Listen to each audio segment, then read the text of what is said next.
Dear students, your next heading is experimentation, starting from the contribution of Ronald Ross, who performed the experiment based on how Plasmodium get into the blood of man.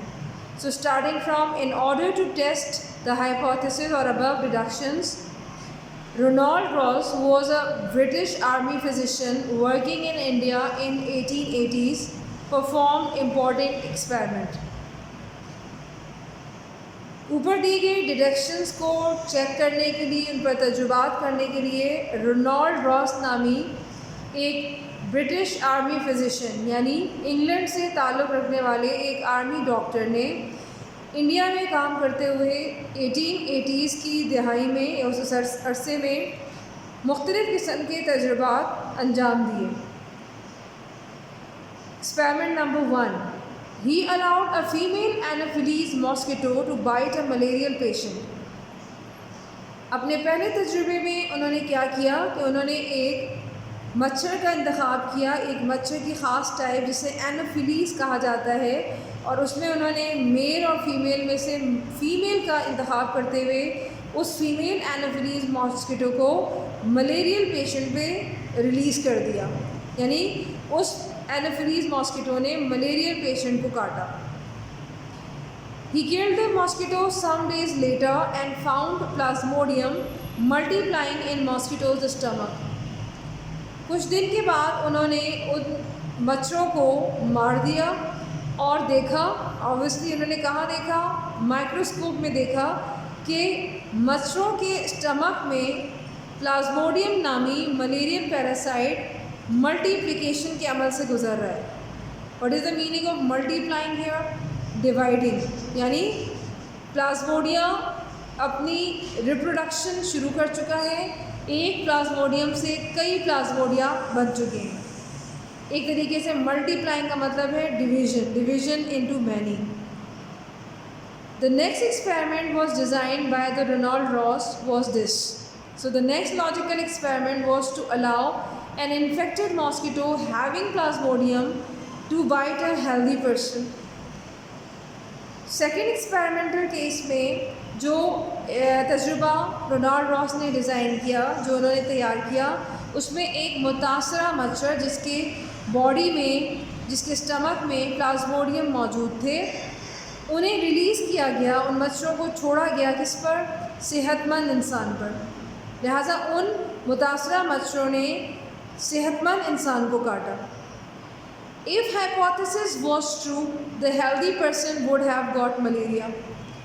اگر ہم تھوڑی دیر کے لیے یہ مان لیں کہ hypothesis صحیح ہے، ہمارا مفروضہ صحیح تھا، کون سا مفروضہ، کون سا ہائپوتھیسس؟ جس میں ہم نے یہ کہا کہ مچھر ہی بیسکلی پلازموڈیم پھیلاتے ہیں اور ان پلازموڈیم یا مچھروں ہی کی وجہ سے ملیریا کی بیماری پھیلتی ہے۔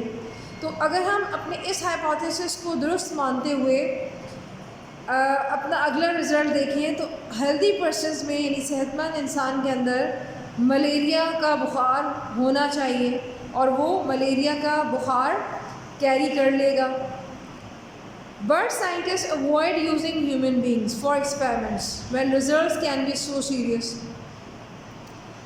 مگر انفارچونیٹلی سائنٹسٹ اس بات کو تسلیم نہیں کر سکتے، یا وہ اس چیز سے انکار کرنا شروع ہو گئے کہ انسانوں پر تجربات کیوں کیے جا رہے ہیں، کیونکہ انسانوں پر تجربات بہت زیادہ سیریس ہو سکتے ہیں، یعنی کمپلیکیشنز ہو سکتی ہیں، وہ انسان مر بھی سکتے ہیں جن پر آپ یہ ریسرچ کر رہے ہیں۔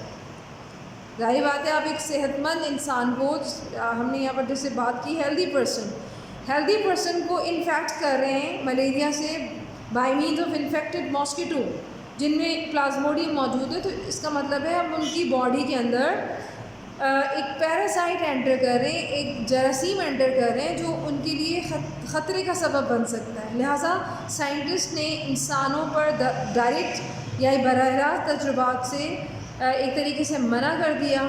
اب اس حوالے سے اس پورے کنکلوژنس کو دیکھتے ہوئے راس نے کیا کیا؟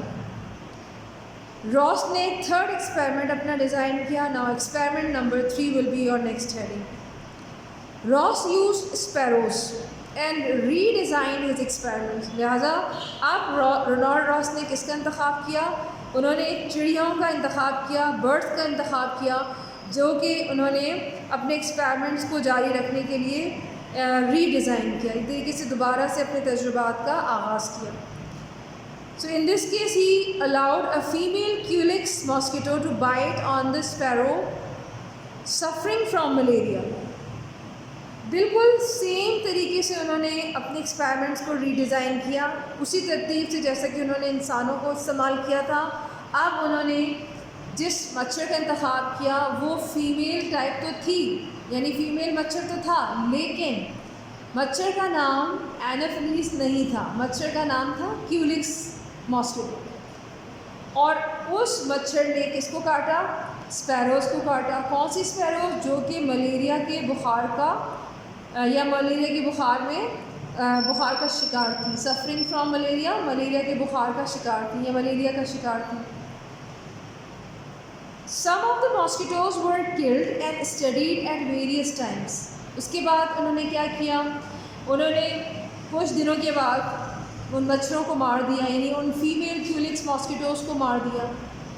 مارنے کے بعد ان کو مختلف ٹائم پر اسٹڈی کیا. Ross found that Plasmodium multiplied in the wall of a mosquito's stomach and then moved into the mosquito's salivary gland. پھر انہوں نے بیٹا کیا دیکھا؟ انہوں نے دیکھا کہ پلازموڈیم ملٹیپلائی ہو رہا ہے، پلازموڈیم ڈیوائڈ ہو رہا ہے. کہاں پر؟ ماسکیٹوز کے اسٹمک کے اندر، یعنی ان جو کلڈ ماسکیٹوز تھے ان کے اسٹمک کے اندر پلازموڈیم نامی ملیریل پیراسائٹ 1 سے 2، 2 سے 4، 4 سے 8، 8 سے 16 اس طرح سے مسلسل ملٹیپلیکیشن یعنی ڈیوائڈ ہونے کے عمل سے گزر رہا ہے. اور پھر وہ ماسکیٹوز کی سلائیوری گلینڈ کی طرف چلا گیا، یعنی وہاں پر وہ موو کر گیا. سلائیوری گلینڈس کیا ہوتے ہیں؟ جہاں پر ہمارا سلائیوا پروڈیوس ہوتا ہے. تو مچھروں کا جو سلائیوا ہے، جو کہ وہ آپ کو کاٹتے ہوئے یا انسانوں کو کاٹتے ہوئے سلائیوا کی مدد سے وہ کوشش کرتے ہیں کہ اس جگہ کو سافٹ بنانے اور ایزیلی وہاں سے اپنا جو فوڈ ہے یعنی بلڈ ہے وہاں سے اس کو سک کر سکیں. تو سلائیوری گلینڈ جو تھے ان کی طرف، یعنی ماسکیٹو کے سلائیوری گلینڈ کی طرف وہ پلازموڈیم موو کرتے ہوئے چلے گئے. اتنے زیادہ ماسکیٹوز کے اندر وہ پلازموڈیم پروڈیوس ہو گئے کہ ماسکیٹوز کے اسٹمک سے لے کے جو ماسکیٹوز کی منہ کی نالی تھی جسے فوڈ کینال کہتے ہیں وہاں تک وہ پہنچ گئے، یعنی اتنے زیادہ تعداد میں ہو گئے. تو ہی kept some mosquitoes alive and allowed them to bite healthy sparrows.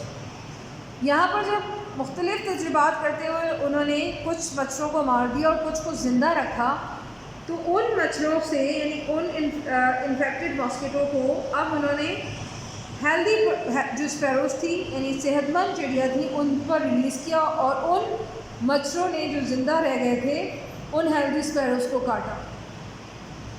Ross found that the saliva of the infected mosquito contained plasmodia.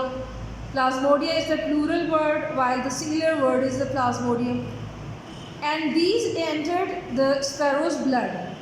اب انہوں نے کیا دیکھا؟ ان کو کیا نظر آیا؟ انہوں نے دیکھا کہ انفیکٹڈ ماسکیٹوز میں یا ان کے سلائیوا میں چونکہ پلازموڈیا بہت زیادہ تعداد میں موجود تھے اور وہ ان ہیلدی جو اسپیروز تھے ان کی باڈی یا بلڈ میں داخل ہو گئے یا داخل ہو چکے تھے.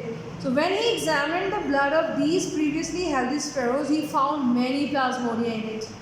اور جب انہوں نے ان ہیلدی اسپیروز کا بلڈ سیمپل لے کر یعنی ان کا بلڈ لے کر اسے مائکروسکوپ میں دیکھا اس بلڈ کو، تو اس بلڈ کے اندر بھی انہیں یعنی راس کو کئی تعداد میں پلازموڈیا یعنی پلازموڈیم کے جیسے میں نے آپ کو بتایا جمع کئی تعداد میں پلازموڈیا وہاں پر یعنی ان کے خون میں موجود تھے، جس سے یہ پتہ چلا کہ وہ صحت مند جو چڑیا تھی بیچاری وہ بھی ملیریا کے بخار کا شکار ہو چکی. تو یہ تمام ایکسپیریمنٹل ورک جو اس وقت نے آپ کے سامنے ریڈ کیا، it is actually the part of your 4th heading experimentation. Along with it you can also find a blog, an important you can say the fact about the female mosquitoes of both types. Both types mean Anopheles type as well as the Culex type of mosquitoes. So the female mosquitoes need the blood of mammals or birds for the maturation of their eggs. So there is a question arising from this important fact that why do female mosquitoes need the blood of mammals or bird. جیسے کہ ہم نے دیکھا کہ birds اور mammals میں جو malaria کا بخار ہوتا ہے وہ فیمیل ماسکیٹوز کی وجہ سے ہوتا ہے. میملز میں یہ مچھر اینوفیلیس اور برڈس میں کیولکس کے نام سے مشہور ہے. So why do they need the blood of mammals اور as well as birds? Because they need this blood for the maturation of their egg. کیونکہ جب تک وہ یہ بلڈ نہیں سک کریں گے یعنی میملز اور برڈس کی باڈی سے نہیں حاصل کریں گے تب تک وہ ان کی جو ایگس ہوتے ہیں وہ میچور نہیں ہو سکیں گے یعنی وہ پکیں گے نہیں. اور جب تک وہ میچور نہیں ہوں گے تب تک جو نیکسٹ ان کی جنریشن ہے نئے جو مچھر ہیں وہ پیدا نہیں ہو سکیں گے. اس لیے فیمیل ماسکیٹو جو ہے وہ اپنے انڈوں کو میچور کرنے کے لیے ان کو پکانے کے لیے تاکہ وہ پختہ ہو جائے میملز اور برڈ کا جو ہے وہ بلڈ سک کرتی ہیں یا چوستے ہیں یا چوستی ہیں.